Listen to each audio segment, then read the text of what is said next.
Assalamu alaikum wa rahmatullahi wa barakatuh. Mesdames et messieurs, chers frères et sœurs, dans la foi et dans la recherche de la vérité, je me présente devant vous aujourd'hui avec une profonde humilité et un cœur ouvert au dialogue. Je suis Ahmed Al-Farouk, un humble serviteur d'Allah, et c'est pour moi un honneur de partager cet espace de réflexion avec vous tous, musulmans et chrétiens réunis, et surtout avec le professeur Dr Zakir Naik, que je remercie infiniment pour sa présence et sa volonté de clarifier des points essentiels de notre croyance. La question que je souhaite aborder aujourd'hui est directement inspirée du sujet qui nous réunit. J'ai 100 questions contre l'islam. Il s'agit d'une interrogation profonde que beaucoup d'âmes, curieuses ou perplexes, se posent et qui mérite d'être explorée avec honnêteté et clarté. Ma question est donc la suivante. Dr Zakir Naik, beaucoup de personnes aujourd'hui affirment que l'islam contredit les enseignements de Jésus-Christ et des Écritures chrétiennes. Comment pouvez-vous expliquer que l'islam reconnaît Jésus tout en affirmant qu'il est un prophète et non le Fils de Dieu? Et comment cela se concilie-t-il avec ce que disent les chrétiens au sujet de Jésus? Merci beaucoup, cher Ahmed, pour cette question respectueuse et très pertinente. Assalamu alaikum wa rahmatullahi wa barakatuh. À vous tous présents ici, et que la paix soit sur tous ceux qui cherchent la vérité sincèrement. Vous savez, beaucoup de malentendus naissent de l'interprétation erronée des textes religieux et de la méconnaissance du contexte dans lequel ces textes ont été révélés. Permettez-moi d'abord de clarifier que l'islam n'ignore pas Jésus-Christ. Au contraire, le Coran lui consacre plusieurs sourates et versets et le place parmi les prophètes les plus vénérés. Allah dit dans le Coran, « Et rappelez-vous, lorsque les anges dirent, « Ô Marie, voilà qu'Allah t'annonce une parole de sa part. Son nom sera le Messie, Jésus, fils de Marie, illustre ici-bas comme dans l'au-delà, et l'un des rapprochés d'Allah. » Sourate Al-Imran 3,45. Le Coran affirme clairement que Jésus, Isa ibn Maryam, est un prophète choisi par Allah, un serviteur fidèle et digne de respect. Il n'est pas présenté comme le Fils de Dieu, car dans l'islam, Allah n'engendre pas et n'est pas engendré, comme le dit Allah dans le Coran. Il ne s'est point attribué d'enfant et il n'a point de partenaire dans la royauté. Sourate Al-Ikhlas 112, 3 à 4. La croyance en la divinité de Jésus est une divergence théologique entre l'islam et le christianisme. Cependant, l'islam reconnaît tous les miracles et enseignements de Jésus, ainsi que son ascension miraculeuse vers le ciel, ce qui prouve que le respect et l'honneur accordés à Jésus sont immenses. Le Coran mentionne « Et nous avons renforcé ceux qui croyaient avec un esprit venant de nous » Sourate Al-Baqarah 2,87. Et souviens-toi, lorsque Jésus dit « Ô enfant d'Israël, je suis le Messie d'Allah » Sourate Al-Imran 3,50. Ainsi, nous voyons que Jésus est au cœur de la guidance divine, et non en opposition avec la volonté de Dieu. La divergence entre les musulmans et les chrétiens réside surtout dans l'interprétation de sa nature. Les chrétiens considèrent Jésus comme la deuxième personne de la Trinité, alors que l'islam enseigne la stricte unicité de Dieu, Tawhid. Cette distinction ne diminue en rien le respect ou l'amour que nous portons à Jésus. Au contraire, elle clarifie sa position et nous protège de l'association, shirk, le plus grand péché selon l'islam. Ahmed, pour répondre plus en profondeur à votre question, il faut comprendre que l'islam considère tous les prophètes comme des guides envoyés par Allah, chacun avec un message spécifique adapté à son peuple et à son époque.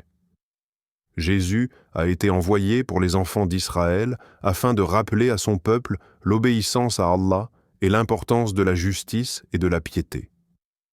Le Coran précise « Et nous avons envoyé Jésus, fils de Marie, en confirmation de la Torah qui était avant lui, et nous lui avons donné l'Évangile, dans lequel était guide et lumière, confirmant ce qui était avant lui dans la Torah. » Sourate Al-Maïda 5,46.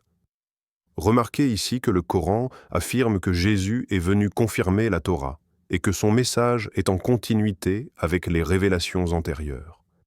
Il n'est pas venu établir une religion opposée, mais plutôt rappeler à son peuple la voie de Dieu et rectifier les erreurs dans les pratiques religieuses.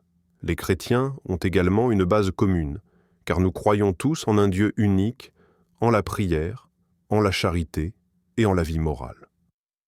La divergence sur la nature divine de Jésus ne doit pas occulter cette convergence fondamentale. Il est important de répondre aux critiques qui disent que l'islam contredit la Bible ou Jésus. Beaucoup d'athées ou de personnes curieuses citent certains versets hors contexte ou ignorent les nuances linguistiques et historiques. Par exemple, le terme « fils de Dieu » utilisé dans certains passages bibliques a été interprété par les théologiens chrétiens de manière littérale, alors qu'à l'époque, il pouvait signifier simplement « élu » ou « servitude », serviteur fidèle d'Allah. Le Coran précise que Jésus a été créé par la parole d'Allah quand Allah dit « Sois » et il fut. Sourate Al-Imran 3,47. Ainsi, Jésus est un être humain miraculeusement créé mais non divin. Cette explication concilie la reconnaissance de Jésus comme messager, ses miracles, et le respect qu'on lui doit, tout en maintenant la pureté du monothéisme. Ahmed, il est également essentiel de rappeler que le dialogue n'a pas pour but de critiquer ni d'attaquer les croyances des autres, mais de rapprocher les cœurs par la connaissance. L'islam appelle au respect de toutes les religions et à la justice envers ceux qui ne partagent pas notre foi. Allah ne vous interdit pas d'être bienfaisant et équitable envers ceux qui ne vous ont pas combattu à cause de la religion et qui ne vous ont pas expulsé de vos foyers. Sourate Al-Mumtahana 60, 8.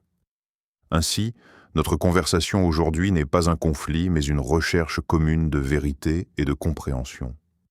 Nous voulons éclairer l'audience, susciter la réflexion et montrer que malgré les divergences, l'amour pour Dieu, la morale et le respect des prophètes sont des valeurs partagées. Pour conclure cette première partie, chers frères et sœurs, sachez que le dialogue avec les chrétiens et les athées n'est pas une confrontation, mais une opportunité d'apprendre, de clarifier et de transmettre la beauté de l'islam. Je vous encourage tous à méditer sur ces versets, à lire les textes originaux et à chercher la vérité avec un cœur ouvert et sincère. Si vous avez trouvé cette discussion enrichissante, je vous invite à vous abonner à la chaîne, à liker cette vidéo, à la partager avec vos proches et à commenter « Allah Akbar » pour soutenir la diffusion de la connaissance. Il est important de comprendre que le Coran n'ignore pas la figure de Jésus, bien au contraire, il lui consacre plusieurs versets et insiste sur sa mission et son rôle unique parmi les prophètes.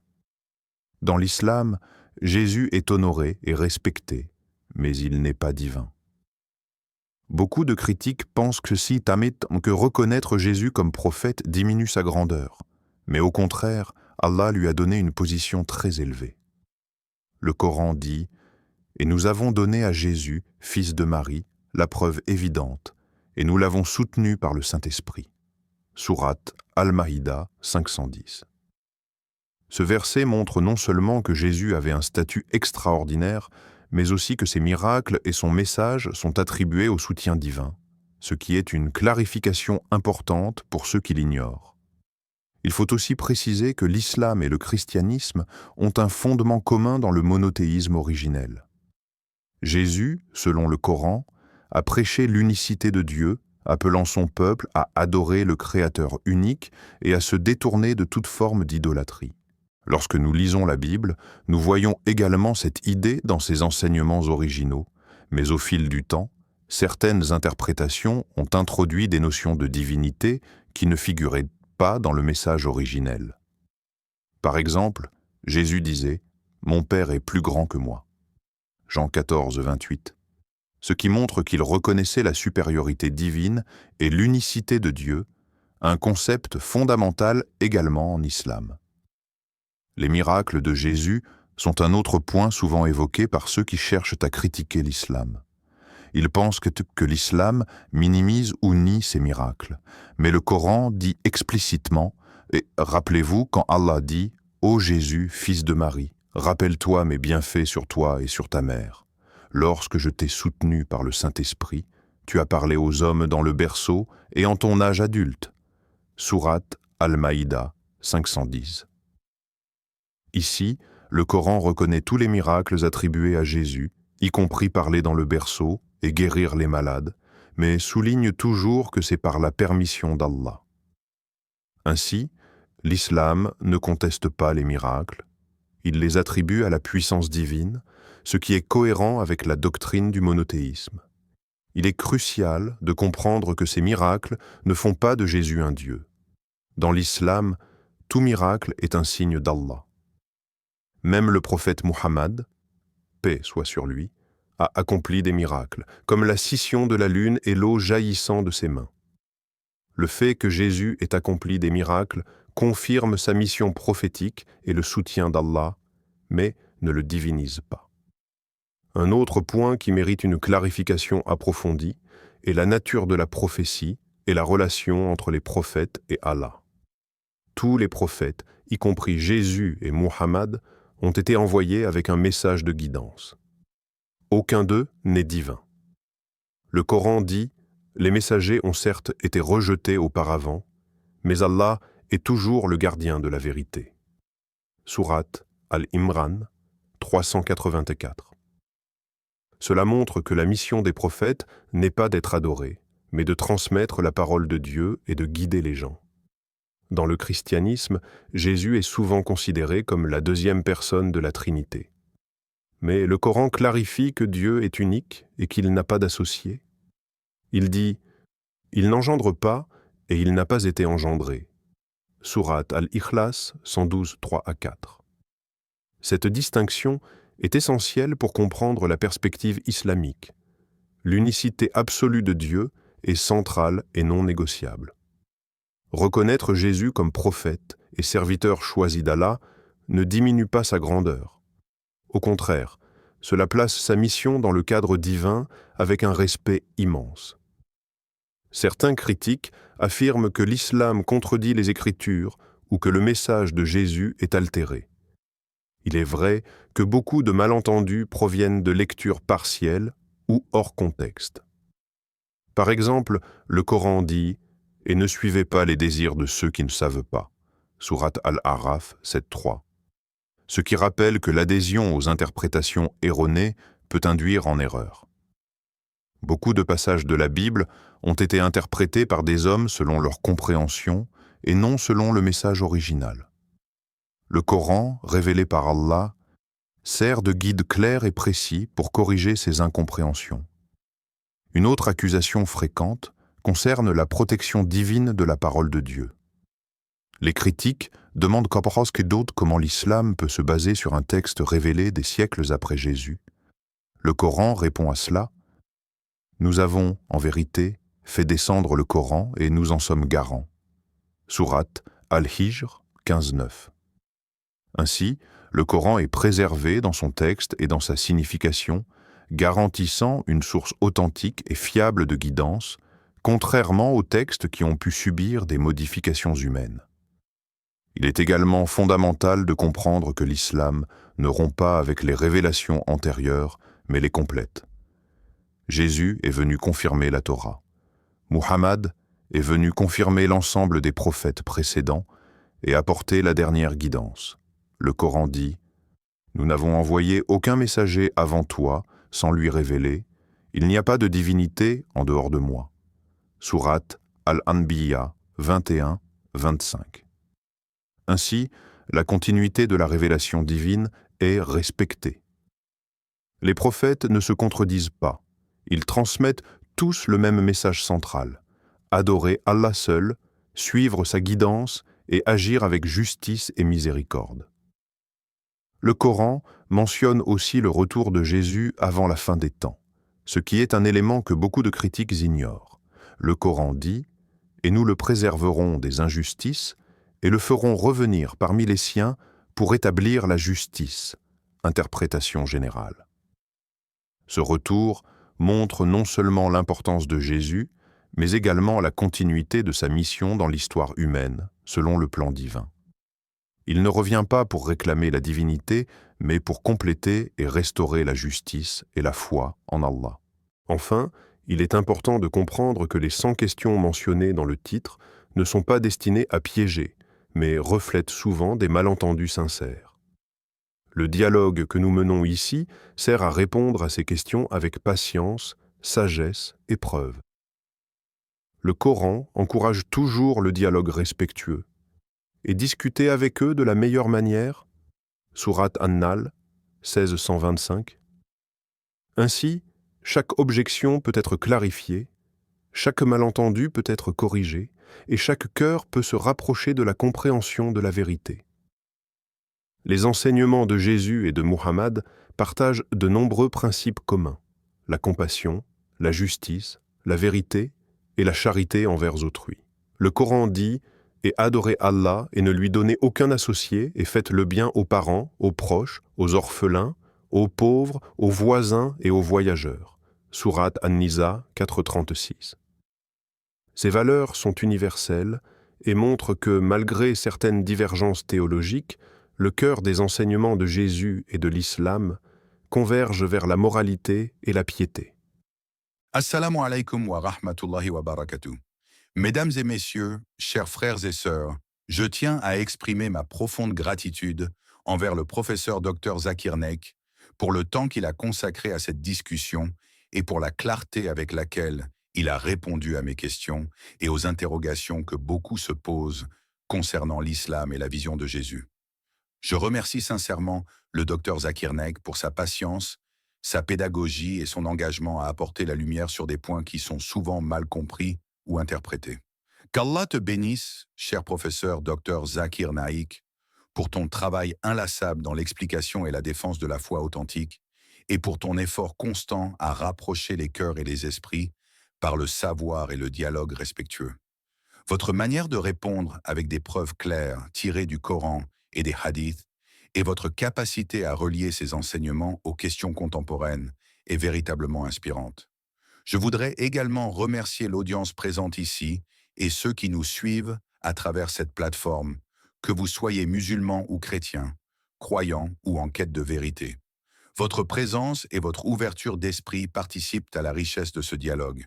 Ces échanges permettent non seulement de dissiper les malentendus, mais aussi de bâtir un pont de compréhension entre différentes croyances et perspectives. Je vous remercie, cher Ahmed, pour vos mots aimables et pour votre ouverture d'esprit. J'apprécie sincèrement votre manière de poser des questions avec respect et honnêteté, car cela permet à la vérité de s'exprimer clairement.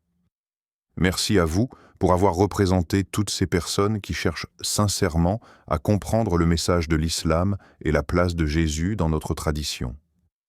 Je tiens également à remercier tous ceux qui nous écoutent et participent à ce dialogue par leur attention et leur réflexion. Chaque question, chaque doute exprimé avec sincérité est une opportunité de partager la sagesse et la guidance contenues dans le Coran et les enseignements du prophète Muhammad. Paix et bénédiction sur lui. Nous vivons dans un monde où la connaissance et la compréhension mutuelle sont essentielles pour la paix et le respect entre communautés. Chers frères et sœurs, si cette discussion vous a apporté des éclaircissements, je vous encourage vivement à vous abonner à notre chaîne Parole d'Al-Islam, à aimer cette vidéo, à la partager avec vos proches et à participer activement dans les commentaires. Posez vos questions, partagez vos réflexions et continuez à chercher la connaissance avec un esprit ouvert et sincère. Chaque question posée est une opportunité de mieux comprendre les enseignements de l'islam et le rôle des prophètes, en particulier Jésus, fils de Marie, dans la guidance divine.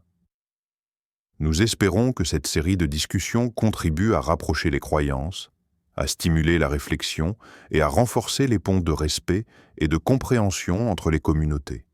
L'objectif est de montrer que malgré les divergences théologiques, l'amour de Dieu, le respect des prophètes et les principes de justice et de compassion sont universels et partagés.